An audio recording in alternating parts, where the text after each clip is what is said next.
Hi there, and welcome to the live post-match reaction from Ibrox, where Rangers have drawn 0-0 with Athletic Bilbao in the Europa League quarter-final, which is absolutely a bit mental there, as we just see Liam Kelly going up the tunnel, taking a wee photo for his social media there.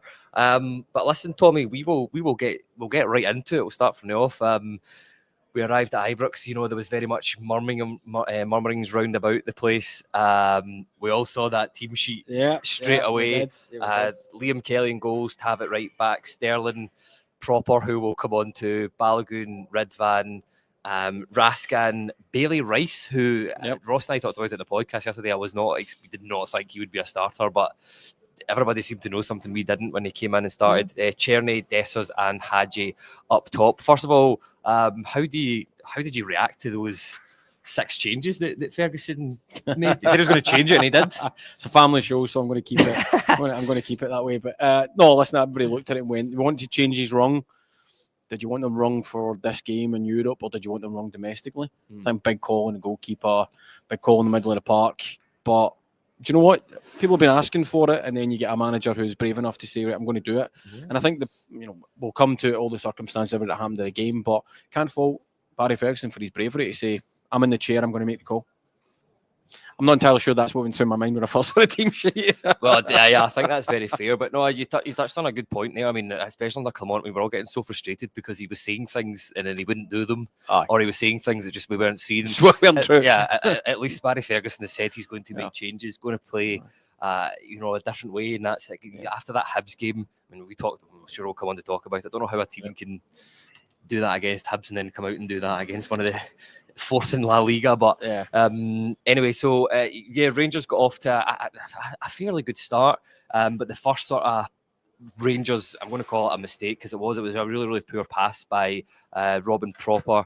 The ball sort of found its way to Nash. Just give me cue cards that just say that. Yeah, I know. Save your voice. We could say that in every podcast, I think, near enough. But he just makes a really poor pass and just gets himself caught in a bit of trouble, and he has to make that challenge. We've kind of seen the red card back. We're told that it's been awarded for denying a clear goal scoring opportunity, and after seeing it, I don't think I can have too many complaints about the red card.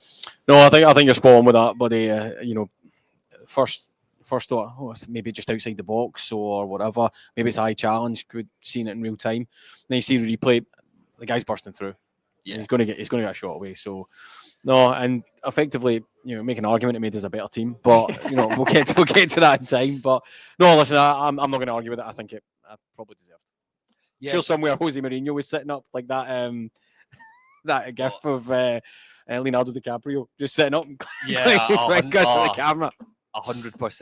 There we go. I totally agree. Listen, I'm not one for conspiracy theories at all, but I mean, I suppose we'll come on to another incident later on in the game, which I have never seen before in a football match. But that's two teams they've played against the last 2 games in Europe, and they've had a man sent off in the first 10 minutes. I wonder what the odds are. I was going full Jose Mourinho conspiracy theory there. You were. I thought you were heading for the touchline at one point, but honestly, it's a long way down. That's it.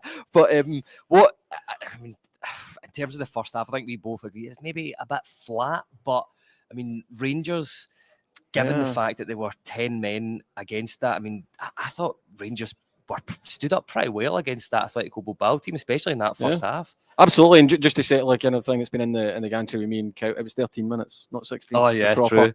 Yes, there you go. Stickler for the detail, obviously. Yeah, you're totally right. So no, you're absolutely right. I felt the whole. I mean, not the atmosphere. I think the fans were brilliant, but I thought both teams were. I thought Bilbao were a wee bit flat. Maybe the occasion, maybe the crowd, maybe whatever the noise got to them a wee bit. Rangers were front foot as well, highly aggressive, personified probably by Yanis Hadji. Yeah. Really aggressive, getting in for challenges, getting in for balls, chasing things. And it just seemed to knock Bilbao a wee bit out, and they didn't quite get into their rhythm. And Rangers, make no mistake, we'll talk about the full game, right? Rangers didn't smash and grab a 0-0 tonight. We were good. Yeah. And we made chances and defended pretty robustly as well against a very, very good side. Yeah. Yeah, well, that's it. I mean, I think this sort of, if you'd asked most Rangers fans if they were giving you an honest opinion before this, like I was expecting us to come here and get absolutely. I thought it was going to be a tough night by that team. Like I thought it was going to be difficult. Yeah, I thought they were going to have they were going to score a couple of goals against us. But Can't believe you get no faith. Listen, you know, I might have said the same thing. well, that's what I'm saying. I mean, we'll come on to it. I mean, Rangers in terms of that second half, before we get to the big incident, like for me, I mean, I was talking to you. I really rate Ernesto Valverde as a manager. Yeah. I think of some of the teams that he's had in the past. He's bordering on an obsession at one point. I like watching good. I said to you before, that Atletico Bilbao team, see the way they play, adaptable, quick crosses in the box, a big battering ram as a centre forward. That is the way that I wished Rangers handbrake off football, chaos up front. But we don't have the personnel or the manager. If Ernesto Valverde was to come in, by the way, we may get bought over. I'll be more than happy with that. Might take him on. Yeah. No, to be fair, I'm being glib that he's very, very good and they're a very good side. I do like. But what did you think in terms of that? The second half, they came out, they were a bit different. They had that more attacking intent, but that was very much the phrase that was going about up here was there was a severe lack of out. Any time the ball went forward, it just wasn't sticking. How do you think Rangers sort of coped with that, and why didn't we make changes? Why do you not think they brought Hamz Egerman on earlier? Because it was pretty obvious to me. I think everybody in the stands was saying this is that's just a normal game at Rangers. People calling for Dessus to come off, but that more so, we needed an out ball at times just to give the back 4 a rest. Yeah, listen, you're right. I'm going to try and give a more rounded answer in that. He actually, if you watch Dessus, he does run the channels and he does try and make good movement.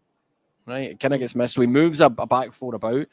It's just when the ball comes to him, he doesn't stick it, and there was nothing really happening for him. I'm with you. I'd have brought on Hamz Egerman earlier, but again, Barry Ferguson's stuck with his man, worked it, maybe hoped that would tire them out and he could freshen it up a wee bit. But yeah, the stands were calling for it. Everybody was calling for it, saying he's worked hard, right? Best of luck to you, but it just didn't stick. It didn't seem to be at the focal point for anything, and he wasn't dangerous. Yeah, it's just another game where he's just, as you said, he was.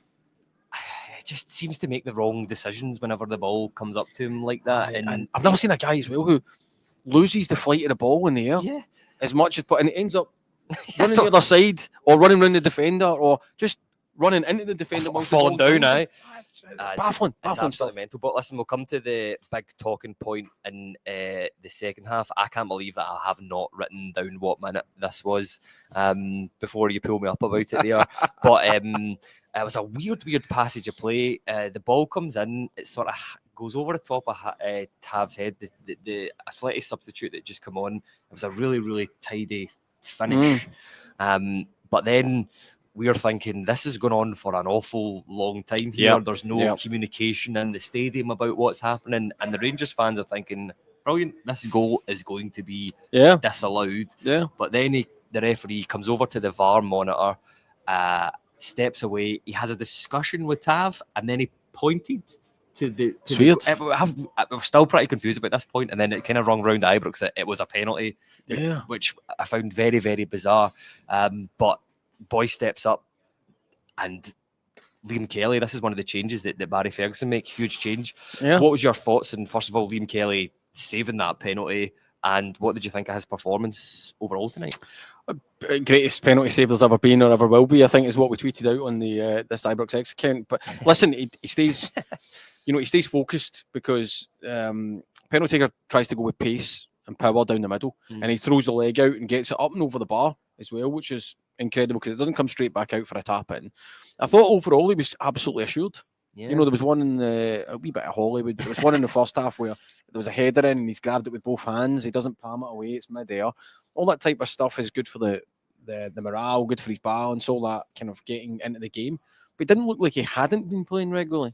And maybe the one that everybody walking away tonight, Rangers fans going, didn't actually miss Jack Butland, and that's probably, and you point this out, give Jack Butland his due at the end of the match. He was straight over he ran over to him, to congratulate him on a good performance. But the question might now be, has he now taken the jersey? Full stop. I mean, where does Butland come back in? Because you can't drop Kelly off the back of that. You made a huge call to say I'm dropping Jack Butland for a huge European night. Kelly comes in, assured, doesn't put a foot wrong. Distribution was all right as well. Marshalled the back 4 and then saves the penalty, the biggest moment in the game. How do you turn round at the weekend and say I'm dropping you? Yeah, I'll be fascinated to see against Aberdeen. I don't think you can. Yeah, I don't think you can drop Liam Kelly now. I mean, that was very much the talk in the press room before. It was, is Jack Butland's Rangers career over? maybe it was you that pointed out, I think, because Ferguson's interim manager, there's still a chance, but yeah, we'll see. Listen, last couple of questions just before we wrap it up. First of all, especially towards that, I mean, just the way Rangers finished that game, it was just a very sort of stereotypical British, battle-hardened, get the draw at all costs. I mean, we finished with 9 men. What did you think, especially towards the end of that game, about the game management and just the Hamza Egeman taking the run? That was great down the line, Liam Kelly with his elbow and injury. Even Jeffrey, I thought, was kind of drawing a few wee fouls. Maybe that's something that we've not. I'm not saying we're going full dark arts Sergio Ramos, but like it was maybe. Why not? I would love it if we did that. I agree, but I mean, it was just maybe a wee bit mature is the word I would maybe use. Well, I think Barry Ferguson has spoken about this in his previous press conferences, saying we need to learn some of the dark arts. Nothing wrong with it. Everybody else does it. There was a wee bit of frustration with the Bilbao players as well. They expected to come away with something tonight, particularly when the penalty got given. So yeah, we were managing it. Sterling goes off. It's 9 men. You're thinking, right, what are you going to do? Kick and rush football, try and win it, whatever. Be mature, play the game. What you've had tonight is a big night, a big performance, and we've set ourselves up for a big second leg out in Spain. And a lot of people wouldn't have expected that. Really trying circumstances. So however we got there, and the fact that we did do some of the dark arts is great. Yeah. But best of luck to us. We deserve it. Yeah, no, I totally agree. And the last question for you, a nice easy one here. And by the way, you can't say, "Oh, I'm giving it to the team performance."